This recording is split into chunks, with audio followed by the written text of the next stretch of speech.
இந்தியாவின் இரும்பு மனிதர் வல்லபாய் பட்டேலின் மறு உருவம் மத்திய உள்துறை அமைச்சர் அமித்ஷா என்று அதிமுக முன்னாள் அமைச்சர் ஆர்.பி. உதயகுமார் புகழ்ந்துள்ளார்.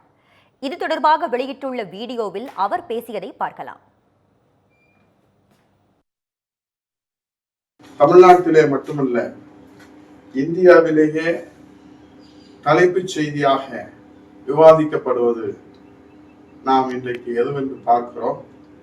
2 தினங்களுக்கு முன்பாக தமிழ்நாட்டினுடைய இரும்பு மனிதர் 8 கோடி தமிழர்களுடைய ஒரே நம்பிக்கை, உலக தமிழர்களின் அடையாளம் புரட்சி தமிழர் ஐயா எடப்பாடியார் அவர்கள் இந்திய தேசத்தினுடைய இரும்பு மனிதர் என்று வர்ணிக்கப்படுகிற மாண்புமிகு மத்திய உள்துறை அமைச்சர் அமித்ஷா அவர்களை நேரிலே சந்தித்தது இன்றைக்கு இந்திய நாட்டிலே கவனத்தை ஈர்த்திருக்கிற தலைப்புச் செய்தியாக இருப்பது ஏன் என்று நாம் எண்ணி பார்க்கிறோம்.